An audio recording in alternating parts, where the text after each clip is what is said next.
निर्माण आइएस के YouTube channel पर मैं नवीन प्रताप तंवर आप सभी का स्वागत करता हूं। तो आइए शुरू करते हैं आज के हमारे करंट अफेयर पर आधारित एमसीक्यूज।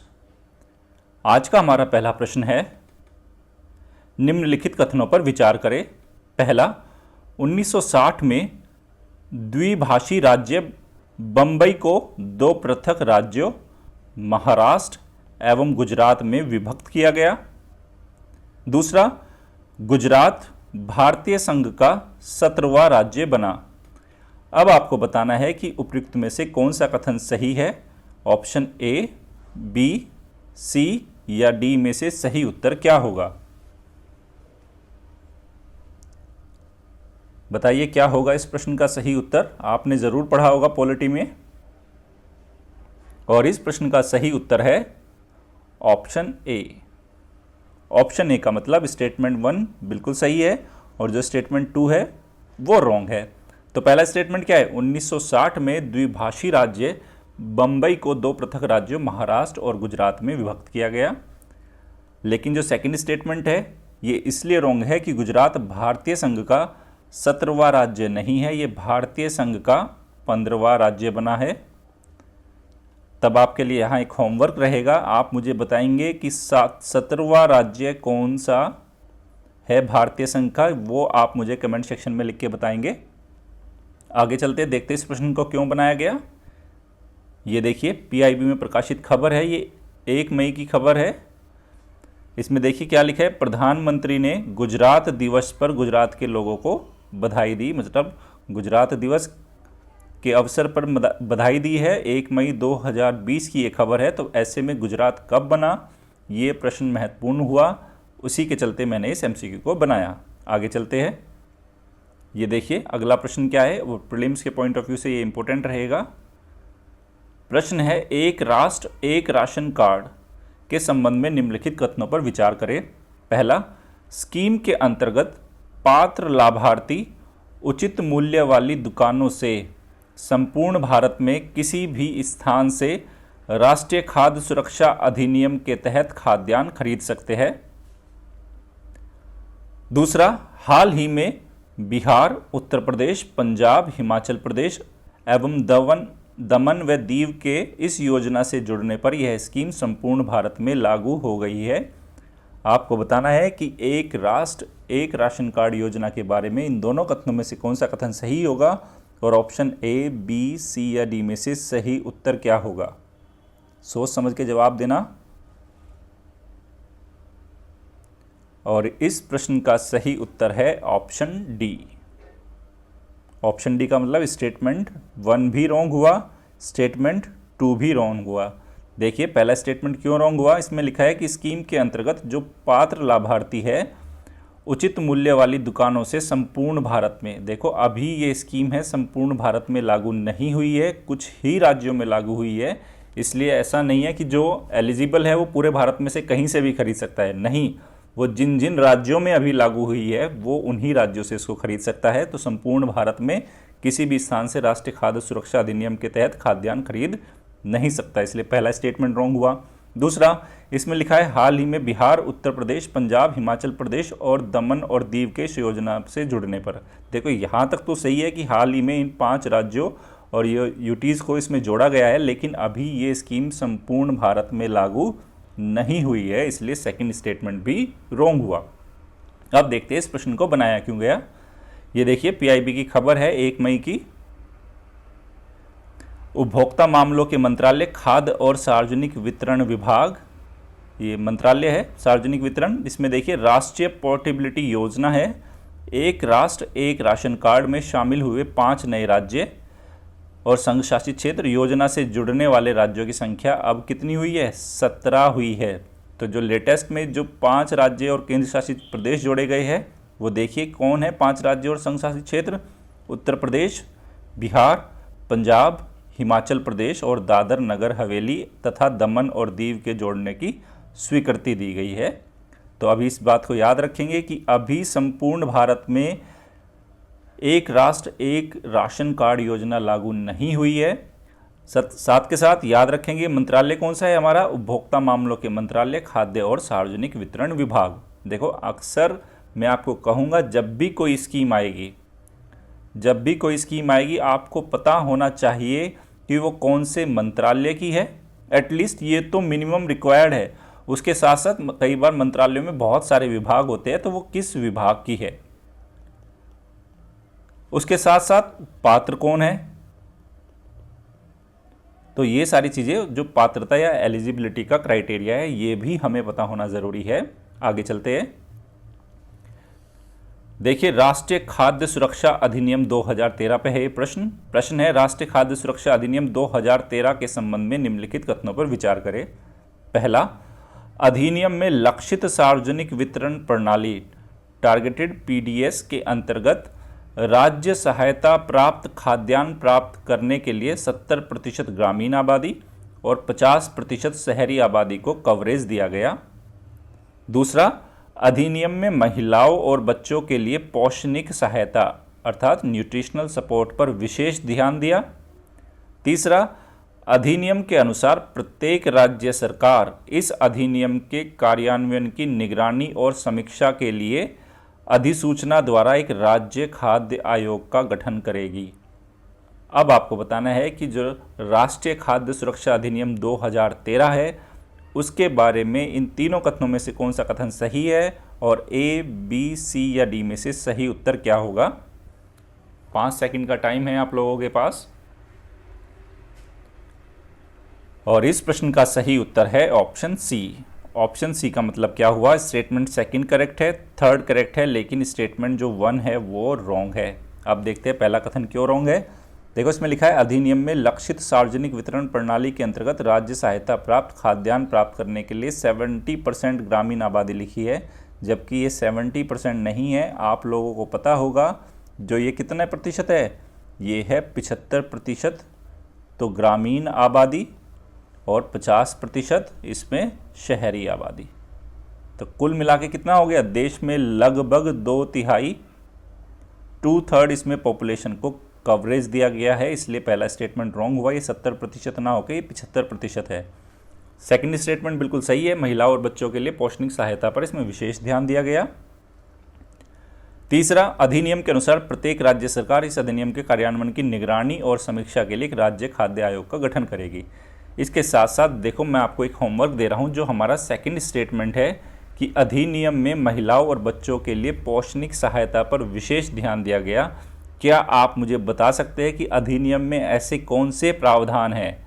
देखो, सोशल जस्टिस वाला जो आपका यूपीएससी में मेंस में सेकंड पेपर में सोशल जस्टिस है, वो सोशल जस्टिस बेसिकली है क्या, समाज के विभिन्न ऐसे वर्ग जैसे महिला, बच्चे, वंचित वर्ग है, अगर कोई दिव्यांग कैटेगरी के लोग हैं और तरह तरह के लोग द्वारा जो किसी भी तरह का उनको क्या है, कोई कमी है, किसी तरह की समस्याओं का सामना करना पड़ रहा है, तब उनका समाधान कैसे होगा। तब ऐसे में बहुत सारी स्कीम्स, बहुत सारे एक्ट्स जो सरकार के होते हैं, चाहे वो केंद्र सरकार के हो चाहे राज्य सरकार के हो, एक तरह से वो सामाजिक न्याय की स्थापना के लिए ही उनके एक कदम होते हैं, जिसमें राष्ट्रीय खाद्य सुरक्षा अधिनियम भी महत्वपूर्ण है। अब आपको पता होना चाहिए या आप मुझे बताओगे कि इस अधिनियम के अंतर्गत महिलाओं के लिए और बच्चों के लिए पोषण सहायता के लिए ऐसे कौन से प्रावधान किए गए हैं, ये आप मुझे कमेंट सेक्शन में लिख के बताओगे। ये प्रीलिम्स के पॉइंट ऑफ व्यू से और मेंस के पॉइंट ऑफ व्यू से, दोनों ही पॉइंट ऑफ व्यू से इंपॉर्टेंट रहेगा। आगे चलते हैं, देखते हैं इस प्रश्न को क्यों बनाया गया। ये देखिए, जैसे कि प्रश्न संख्या 2 थी, उसमें एक राष्ट्र एक राशन कार्ड की बात की गई थी, वहाँ खाद्य सुरक्षा अधिनियम पे चर्चा की गई थी, जिसके चलते खाद्य सुरक्षा अधिनियम पे मैंने प्रश्न को बनाया। आप देख सकते हैं राष्ट्रीय खाद्य सुरक्षा जो अधिनियम है वो संसद द्वारा कब पारित किया गया था, दिनांक 10 सितंबर 2013 को अधिसूचित किया गया। देख सकते हैं ये ओरिजिनल वेबसाइट से मंत्रालय की, मैंने खाद्य और सार्वजनिक वितरण विभाग है, उपभोक्ता मामले खाद्य सार्वजनिक वितरण मंत्रालय की, वहीं से मैंने स्लाइड को लिया है, जिसका उद्देश्य एक गरिमापूर्ण जीवन जीने के लिए लोगों को वहनीय मूल्य पर अच्छी गुणवत्ता, देखो अच्छी क्वालिटी की बात की गई है, खाद्यान्न की पर्याप्त मात्रा उपलब्ध कराते हुए मानव जीवन चक्र दृष्टिकोण में खाद्य और पोषण सुरक्षा प्रदान करना है। और अधिनियम में लक्षित सार्वजनिक वितरण प्रणाली के अंतर्गत राज्य सहायता प्राप्त खाद्यान्न प्राप्त करने के लिए 75% ग्रामीण आबादी और 50% शहरी आबादी को कवरेज प्रदान किया गया है। तो कुल मिला के लगभग 2/3 आबादी इसमें कवर है। और जिसमें जो पात्र व्यक्ति है उनको चावल, गेहूं और मोटा अनाज मिलेगा। किस मूल्य पर? 321 रुपये प्रति किलोग्राम के राज्य सहायता प्राप्त मूल्यों पर 5 किलोग्राम खाद्यान्न प्रति व्यक्ति प्रति माह। देखो ये याद रखना क्या प्रावधान है, 5 किलोग्राम खाद्यान्न मिलेगा प्रति व्यक्ति प्रति माह प्राप्त करने का वो क्या है? अधिकार है। और मौजूदा जो अंत्योदय अन्न योजना परिवार है जिसमें निर्धनतम व्यक्ति शामिल है उनके लिए क्या प्रावधान है? 35 किलोग्राम खाद्यान्न प्रति परिवार प्रति माह प्राप्त करते रहेंगे, ये इसमें प्रावधान है। ठीक है, जो मैंने होमवर्क दिया है आप वो मुझे कमेंट सेक्शन में लिख के ज़रूर बताना। आगे चलते हैं, ये देखिए अगला प्रश्न है, डंकन पैसेज निम्नलिखित किसके मध्य अवस्थित है? ए. लिटिल निकोबार एवं कार निकोबार, बी. लिटिल अंडमान एवं कार निकोबार, सी. दक्षिण अंडमान एवं little Andaman, D. Middle Andaman एवं दक्षिण अंडमान। अब आप मुझे बताइए कि जो डंकन पासेज है जो अक्सर हम पढ़ते हैं ज्योग्राफी में वो ए, बी, सी या डी किसके मध्य अवस्थित है? और इस प्रश्न का सही उत्तर है ऑप्शन सी। ये देखिए ऑप्शन सी है, ये दक्षिण अंडमान एवं लिटिल अंडमान के बीच है। जैसा कि मैंने मैपिंग वाली क्लास में प्रॉपरली डंकन पासेज बताया है, मैं आप सभी को कहूँगा कि उन क्लासेस को ज़रूर देखना। यूपीएससी प्रीलिम्स में 5 क्वेश्चन, 4 से 5 क्वेश्चन का डेफिनेटली बेनिफिट मिलने वाला है आपको लॉकडाउन मॉड्यूल में जो मैपिंग की क्लास है, सिर्फ उसी से ही, क्योंकि उसमें मैंने ट्रेडिशनल और कंटेम्प्रेरी जो सारी लोकेशंस समझाई है, बहुत अच्छे से समझाई है। अब बात करते हैं दक्षिण अंडमान और लिटिल अंडमान के बीच है डंकन पासेज।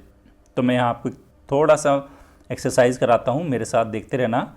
ये बेसिकली यहाँ पे है कोको आइलैंड, कोकोज आइलैंड है, किसके अधीन है ये? म्यांमार। मेरे साथ देखते चले जाना आप। कोकोज आइलैंड के जस्ट अगर साउथ में चलेंगे हम आएगा नॉर्थ अंडमान, और नॉर्थ अंडमान और कोकोज आइलैंड के बीच है एक चैनल है जिसका नाम है कोको चैनल, कोको चैनल रहेगा ये। उसके बाद नॉर्थ अंडमान के बाद आएगा मिडिल अंडमान, मिडिल अंडमान के बाद साउथ अंडमान है।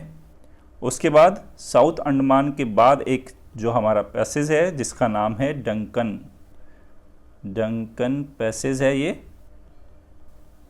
जो किसके बीच में? साउथ अंडमान और लिटिल अंडमान। इसके जस्ट दक्षिण में जो द्वीप है वो है लिटिल अंडमान। ठीक है, अब लिटिल अंडमान के बाद आएगा कार निकोबार, और लिटिल अंडमान और कार निकोबार द्वीप के बीच में एक पैसेज है जिसको बोला जाता है 10 डिग्री चैनल, 10 डिग्री चैनल है यहाँ पे। उसके बाद कार निकोबार के बाद तिलांचन, अगर आपने नाम सुना होगा, तिलांचन। उसके बाद क्या है? कोमोर्ता, आपने नाम सुना होगा, कोमोर्ता आइलैंड है। फिर है लिटिल, ये सब निकोबार चल रहे हैं, कार निकोबार, तिलांचन, कोमोर्ता, लिटिल, ये सब निकोबार की बात कर रहे हैं। और उसके बाद है ग्रेट चैनल या ग्रेट निकोबार, और ग्रेट निकोबार के दक्षिण में है, आपने जो नाम सुना होगा, एक चैनल है जिसको बोलते हैं ग्रेट चैनल, इसका नाम है ग्रेट चैनल। उम्मीद करूंगा कि ये एक जानकारी आपको प्रीलिम्स में काम आएगी। अक्सर यूपीएससी इस तरह के क्वेश्चन पूछता है, लोकेशन बेस्ड क्वेश्चन आते रहे हैं और आते रहेंगे। अब देखते हैं इस प्रश्न को बनाया क्यों गया, ये अंडमान की बात आई कहाँ से। ये देखिए पृथ्वी विज्ञान मंत्रालय 1 मई की खबर है कि दक्षिण अंडमान सागर और उससे सटे हुए दक्षिण पूर्व बंगाली खाड़ी के ऊपर कम दबाव का क्षेत्र है। तो ये क्षेत्र की लोकेशन क्या है, यहाँ महत्वपूर्ण द्वीप कौन से है, जिसके चलते मैंने अंडमान और निकोबार के ऊपर उसकी लोकेशन बेस्ड एक क्वेश्चन आपसे पूछा।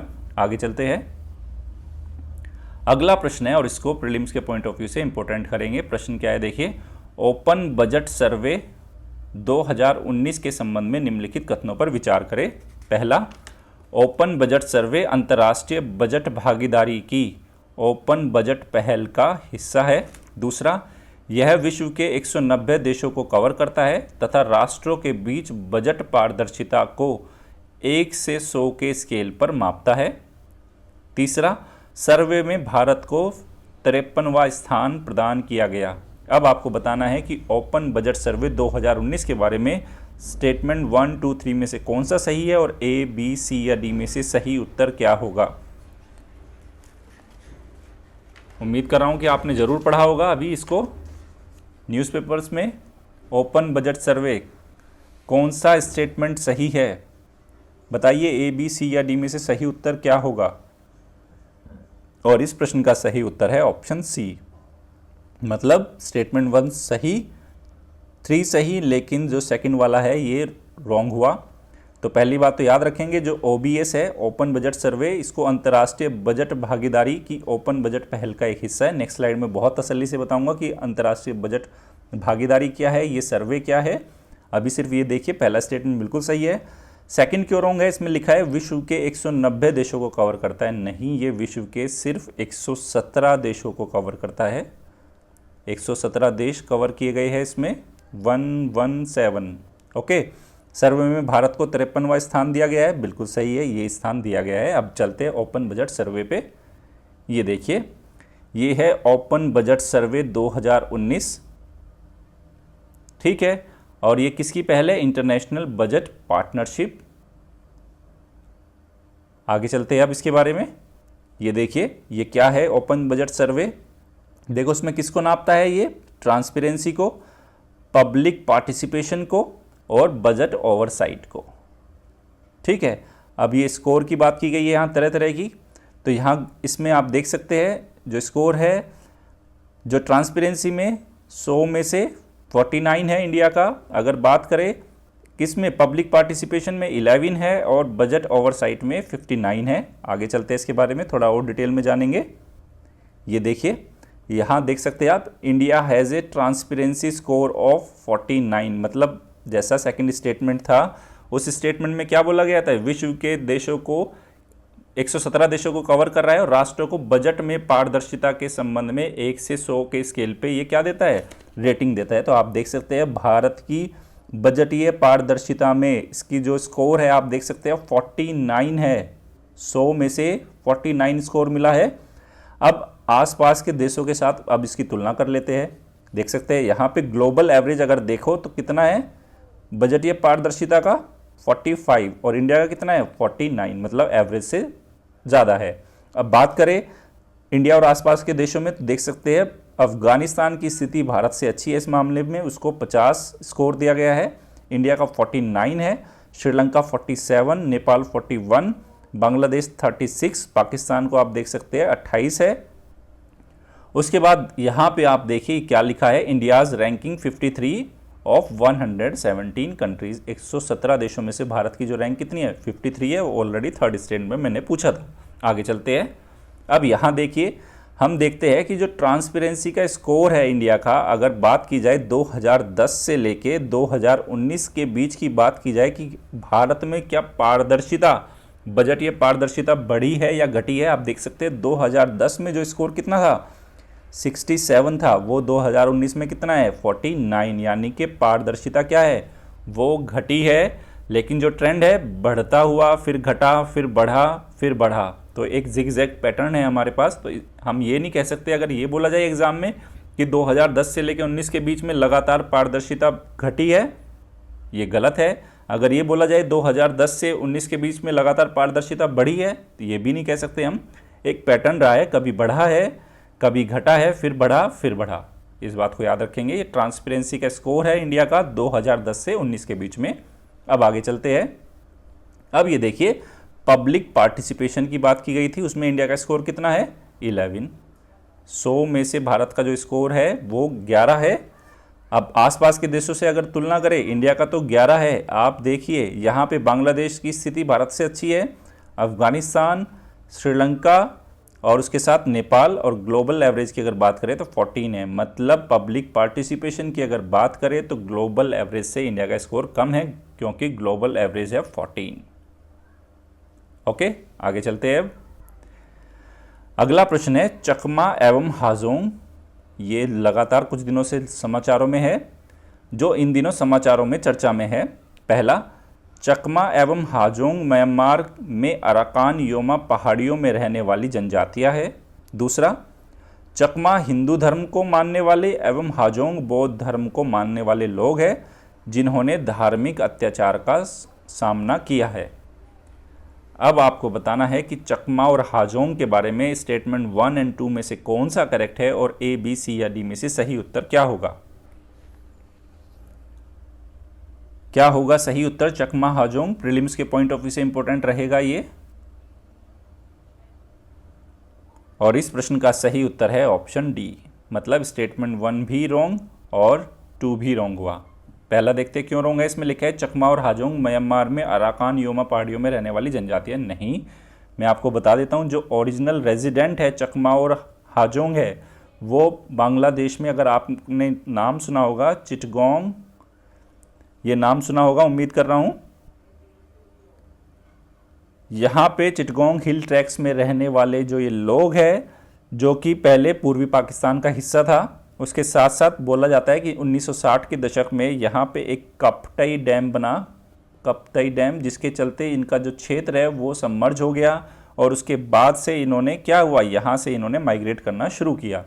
ओके, तो पहला स्टेटमेंट तो हुआ रॉन्ग। म्यांमार की जो अराकान योमा पहाड़ियों की बात की गई है ये सही नहीं है। ये किससे है? म्यांमार से नहीं, ये बात बांग्लादेश की है, बांग्लादेश।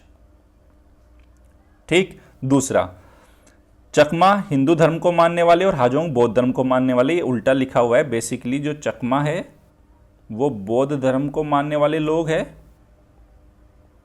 और जो हाजोंग है, हाजोंग ये हिंदू धर्म।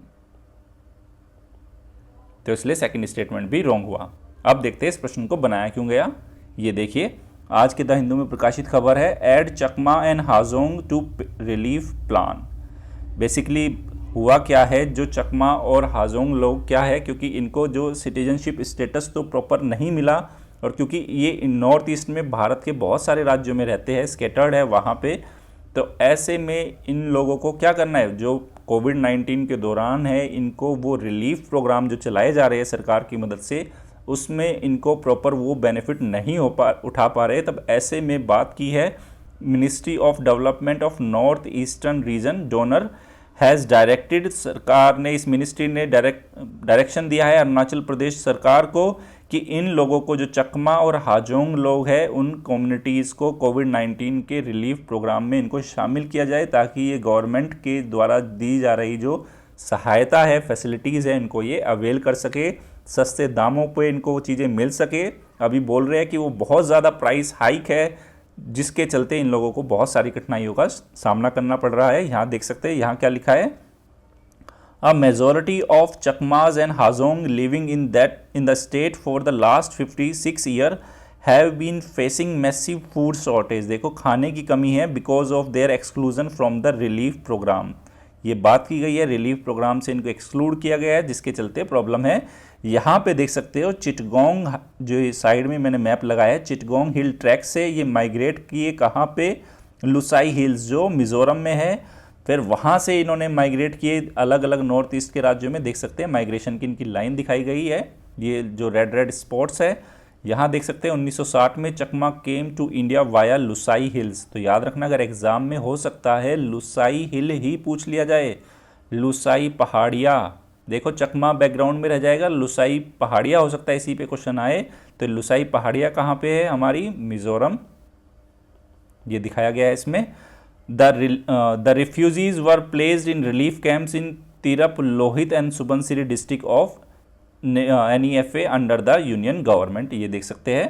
तो ये बात अगर चकमा और हाजोंग की आ जाए तो चिटगांव हिल ट्रैक को याद रखेंगे, लुसाई पहाड़ियों को याद रखेंगे। और बेसिकली ये क्यों चर्चा में है, इनका धर्म का क्या ये मत है, वो मैंने आपको ऑलरेडी बता दिया है। आगे चलते हैं।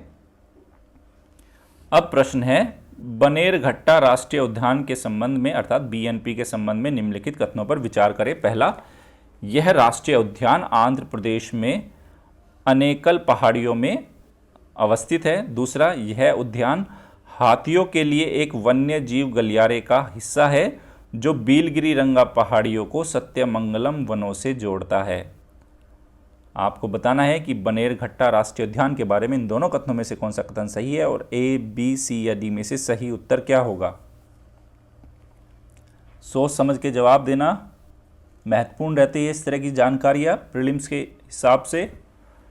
और इस प्रश्न का सही उत्तर है ऑप्शन बी, मतलब पहला स्टेटमेंट रॉन्ग और सेकंड स्टेटमेंट हुआ करेक्ट।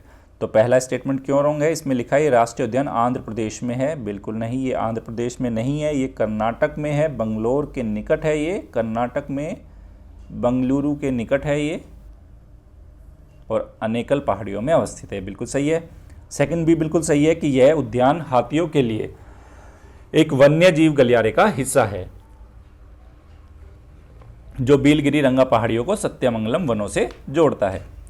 ठीक है, अब देखते हैं इस प्रश्न को बनाया क्यों गया। ये देखिए, आज के द हिंदू में प्रकाशित एक खबर है, adopt a cobra for ₹2000 and elephant for ₹1.75 lakh. देखो बनेरघट्टा में, देखो बेंगलुरुज बनेरघट्टा बायोलॉजिकल पार्क की बात की गई है यहाँ पे। इसमें एनिमल्स के एडॉप्शन के लिए 1 साल के लिए कुछ प्रपोजल्स आए हैं कि आप उनको अडॉप्ट कर सकते हैं, कि जैसे आप किसी इंडियन कोबरा को कितने 1 साल के लिए 2000 रुपये में अडॉप्ट कर सकते हो, एशियाटिक एलिफेंट को 1.75 लाख रुपये में। तो बेसिकली ये बात क्यों हो रही है इस तरह का क्यों किया जा रहा है, तो आप देख सकते हैं द पर्पज़ क्या है इस अडॉप्शन का, is to create awareness and connect with people involve in conservation activities. तो लोगों में जागरूकता है, किसके प्रति, प्रकृति के प्रति, इनके कंजर्वेशन के प्रति लोग बाग अवेयर हो। केवल और केवल इसका जो मुद्दा है वो सिर्फ जनरेटिंग रेवेन्यू जनरेट करने के लिए इस प्रपोजल को नहीं लाया गया। रेवेन्यू जनरेट किया जाएगा, लेकिन उसके साथ साथ क्या है, लोगों में जागरूकता भी पैदा करना है प्रकृति के प्रति, जो जीव जंतु है, नेचर है, उनके प्रति लोगों को जोड़ने का क्या है, ये एक तरह का वो योजना लेके आए हैं। आगे चलते हैं। ये देखिए अगला प्रश्न क्या है, बहुत ज़्यादा महत्वपूर्ण है प्रीलिम्स के पॉइंट ऑफ व्यू से, प्रीलिम्स 2020 के लिए महत्वपूर्ण रहेगा ये प्रश्न। देखिए क्या है, R&D research and development statistics and indicators 2019-20 के संबंध में निम्नलिखित कथनों पर विचार करें। पहला, यह राष्ट्रीय विज्ञान एवं प्रौद्योगिकी सर्वेक्षण 2018 पर आधारित है, जिसे राष्ट्रीय विज्ञान एवं प्रौद्योगिकी प्रबंधन सूचना प्रणाली द्वारा जारी किया गया। सेकंड, संकेतक के अनुसार वर्ष 2008 से 2018 के बीच अनुसंधान और विकास के क्षेत्र में भारत के सकल व्यय में 5 गुना वृद्धि हुई है। अब आपको बताना है कि R&D स्टैटिस्टिक्स एंड इंडिकेटर 2019-20 के बारे में इन दोनों कथनों में से कौन सा कथन सही होगा, और A, B, C या D में से सही उत्तर क्या होगा। आपके पास 5 सेकंड का समय है, बहुत महत्वपूर्ण है, उम्मीद कर रहा हूं कि आपने पढ़ा होगा।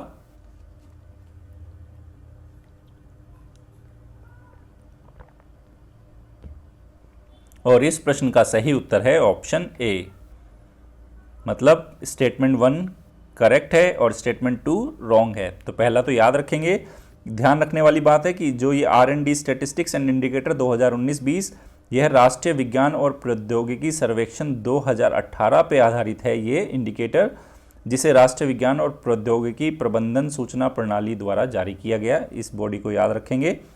सेकंड, इसमें बोला गया क्यों गलत है कि 2008 से 18 के बीच भारत में R&D के क्षेत्र में सकल व्यय में 5 गुना की वृद्धि हुई है। ये 5 गुना की वृद्धि नहीं हुई है, ये 3 गुना वृद्धि हुई है, 3 गुना वृद्धि, ना कि 5 गुना वृद्धि, इसलिए सेकंड स्टेटमेंट रॉन्ग हुआ।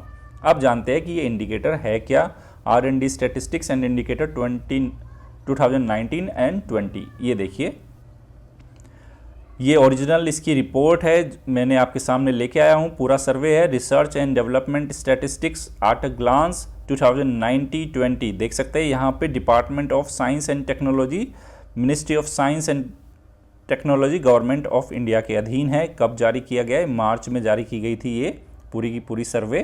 अब देखते हैं क्या कहा गया है इस सर्वे में।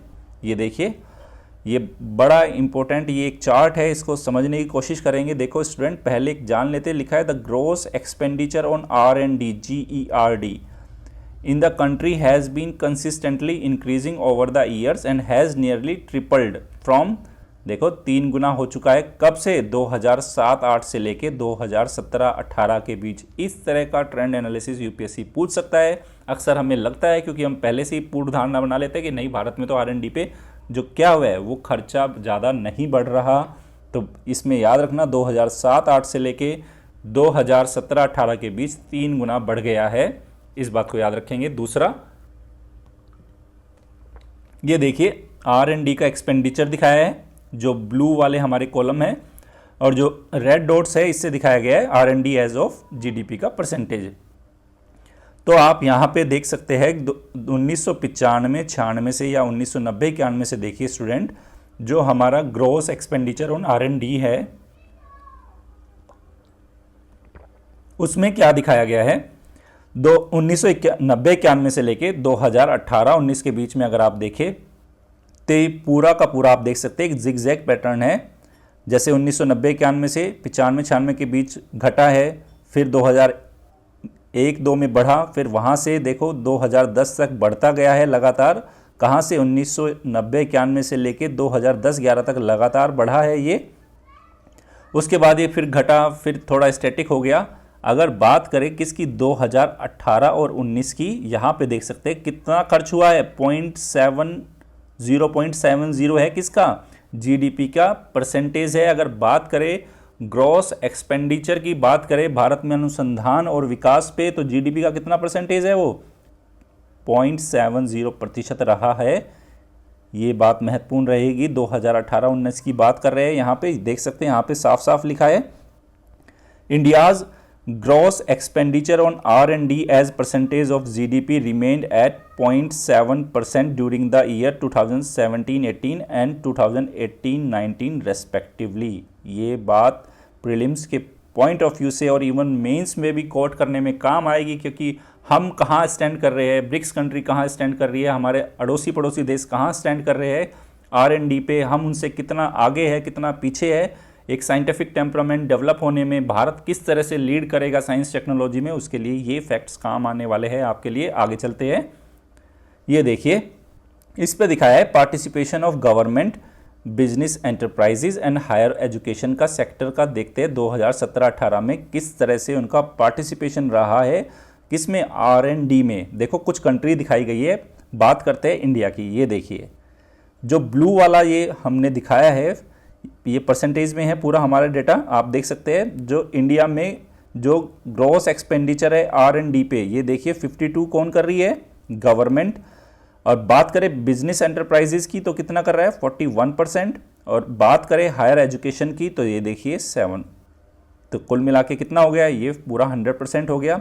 अब चलते हैं अपने पड़ोसी देश चाइना के पास। ये देखिए यहाँ पे आप देख सकते हैं R&D पे गवर्नमेंट कितना कर रही है, 15। उसके बाद अगर बिजनेस एंटरप्राइजेज देखिए, वहाँ पे कितना बिजनेस एंटरप्राइजेज द्वारा कितना ज़्यादा खर्च किया जा रहा है। और बात करें अगर हायर एजुकेशन की, तो इंडिया और चाइना की स्थिति बराबर है। अब एक कंट्री को और देख लेते हैं, USA को। ये देखिए यहाँ पे जो यहाँ पे गवर्नमेंट का अगर देखिए ग्रॉस एक्सपेंडिचर ऑन R&D ये 10 है, बिजनेस एंटरप्राइजेज कितना है, 73। और उसके बाद अगर आप देख सकते हैं कि 13 क्या है, हायर एजुकेशन, और उसके बाद अदर्स है। तो ये एक मोटा मोटा फिगर है हमारे पड़ोसी देशों से तुलना में कि R&D पे कौन कितना खर्च कर रहा है, कितना बिजनेस एंटरप्राइजेज खर्च कर रहे हैं, हायर एजुकेशन द्वारा कितना किया जा रहा है, और उसके बाद गवर्नमेंट द्वारा कितना किया जा रहा है। ठीक है, ये परसेंटेज में दिखाया गया है पूरा का पूरा जो डेटा है। आगे चलते हैं। अब ये देखिए इस पूरी रिपोर्ट के जो बिल्कुल की पॉइंट्स थे जो हमारे लिए प्रीलिम्स में और मेंस में कोट करने के काम आएंगे। ये देखिए R&D स्टैटिस्टिक्स एंड इंडिकेटर्स 2019-20 की बात कर रहे हैं यहाँ पे। तो आप देख सकते हैं R&D statistics and indicator 2019 and 20 based on, किस पे बेस्ड है ये, नेशनल साइंस एंड टेक्नोलॉजी सर्वे 2018 पे आधारित है पूरा इंडिकेटर। किसने रिलीज किया, the national science and technology management information, ये मैंने स्टेटमेंट में बनाया था। और किसके अधीन है ये, department of science and technology. दूसरा, इसमें बताया कि इंडिया का जो ग्रॉस एक्सपेंडिचर है R&D में वो 3 गुना हो चुका है 2008 से 18। ये भी ऑलरेडी मैंने स्टेटमेंट में पूछ लिया आपसे। अब देखो ब्रिक्स कंट्री की अगर बात करें हम कहाँ स्टैंड कर रहे हैं। अगर बात करें 2017-18 में तो हमने देखा भारत का है 0.7% GDP का, और ब्रिक्स कंट्रीज में अगर देखें ब्राज़ील हमसे ज़्यादा खर्च कर रहा है 1.3, रशिया की बात करें ये भी भारत से ज़्यादा खर्च कर रहा है 1.1, चाइना की बात करें तो 2.1 खर्च कर रहे हैं GDP के साइज़ का R&D पे। आप देखिए कितना महत्वपूर्ण, क्यों वो कंट्री हमसे आगे है, इतने ज़्यादा रिसर्च पेपर, इतना डेवलपमेंट क्यों हो रहा है, वहाँ पर खर्च किया जा रहा है उस सेक्टर में, इसलिए हो रहा है। उसके बाद देखिए साउथ अफ्रीका की भी जो स्थिति है भारत से बेहतर है, वहाँ पे 0.8% है। अब ये देखो नेक्स्ट क्या महत्वपूर्ण फैक्ट है हमारे पास, नंबर ऑफ रिसर्चर्स पर मिलियन पॉपुलेशन। अगर बात करें 10 लाख की जनसंख्या पे कितने शोधकर्ता है in India has increase from 255 in 2017 from 218 in 2015 and 110 इन 2000। मतलब अगर बात करें इंडिया में जो रिसर्चर्स की संख्या किस तरह से बढ़ी, बात करें 2000 में तो पर मिलियन पॉपुलेशन पे कितने थे 110, बात करें 2015 पे तो पर मिलियन पॉपुलेशन पे कितने थे ये लोग 218, और अगर बात करें 2017 में तो बढ़ के हो गए 255। मतलब बढ़ रहा है लेकिन उस हिसाब से नहीं बढ़ रहा, ये बात यहाँ जानेंगे हम। उसके बाद ये देखिए नेक्स्ट पॉइंट क्या है, India occupies third rank in term of number of PhD awardee in science and engineering after USA and China. ये देख सकते हैं आप कि अगर बात करें पीएचडी अवार्डीज, जिनको पीएचडी का अवार्ड किया गया है उसकी डिग्री या जो उनको टैग दिया गया है वो किस में, साइंस और इंजीनियरिंग में, तो भारत का स्थान तीसरा है साइंस और इंजीनियरिंग में। किसके बाद, पहला स्थान यूएसए और दूसरा चाइना। अब बात करें वर्ल्ड इंटेलेक्चुअल प्रॉपर्टी ऑर्गेनाइजेशन की, उसके अनुसार इंडियाज जो patent office stand at the 7th position among the top 10 patent filing offices in the world. अगर पूरी दुनिया में पेटेंट को फाइल करने की बात की जाए, कितने पेटेंट फाइल हुए हैं, तो इंडिया का जो स्थान है वो कितने नंबर पे है, 7वां है। ये बात हम याद रखेंगे, महत्वपूर्ण जानकारी थी हमारे लिए प्रीलिम्स में, मेंस में और आपके एसए में और इवन इंटरव्यू में भी इस तरह की जानकारियां महत्वपूर्ण रहती है। आगे चलते हैं, आज का हमारा अभ्यास प्रश्न देखिए। प्रश्न क्या है, निम्नलिखित कथनों पर विचार करें। वर्ष 2010 में इन्हें स्त्री शक्ति सम्मान विज्ञान अवार्ड से, वर्ष 2010 में ही कर्नाटक सरकार द्वारा कल्पना चावला महिला वैज्ञानिक अवार्ड से सम्मानित किया गया। दूसरा, हाल ही में इन्हें अमेरिकी कला और विज्ञान अकादमी के लिए एक अंतर्राष्ट्रीय मानद सदस्य के रूप में चुना गया। तीसरा, इनका संबंध कंप्यूटेशनल नैनो साइंस के क्षेत्र से है। अब आपको बताना है कि जो तीनों स्टेटमेंट है किस व्यक्तित्व से संबंधित है। नीचे कुछ व्यक्तित्व के नाम है, ए है रोहिणी गौडबोले, बी चंद्रिमा शाह, सी है शोभना नरसिम्हन और डी है दीपशिखा चक्रवर्ती। आप इस प्रश्न का सही उत्तर क्या होगा ये मुझे कमेंट सेक्शन में लिख के बताएंगे और उम्मीद करता हूं कि आप लोग बिल्कुल सही जवाब देंगे। अब देखते हैं आगे।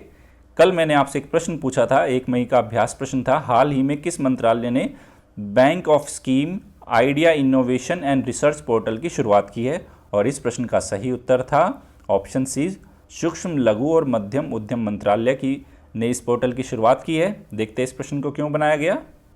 ये देखिए पीआईबी में प्रकाशित खबर थी 30 अप्रैल की।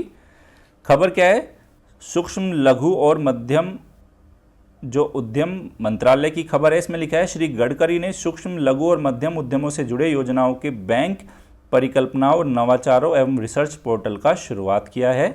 तो ये महत्वपूर्ण है, यहाँ पे देख सकते हैं पोर्टल की शुरुआत लिखा है बैंक परिकल्पनाओं नवाचारों और रिसर्च पोर्टल। इसको किसने लॉन्च किया, शुभारंभ किया, सूक्ष्म लघु और मध्यम उद्यम मंत्रालय ने इसकी शुरुआत की है। ओके, आप में से लगभग 99.9% बच्चों ने सही जवाब दिया, कुछ बच्चों के गलत जवाब भी आए, लेकिन कोई नहीं, सीखने का टाइम है, लगातार सीखते ही रहेंगे। प्रीलिम्स के पहले तक जरूर सीखेंगे, प्रीलिम्स के दिन हम कोई गलती नहीं करेंगे, इस बात को याद रखेंगे। ओके, निर्माण आईएएस की daily current affair based MCQ की आज की सीरीज यहीं समाप्त होती है। अगर आपको ये सीरीज पसंद आ रही है तो हमारे यूट्यूब चैनल को लाइक कीजिए, शेयर कीजिए और सब्सक्राइब कीजिए। धन्यवाद।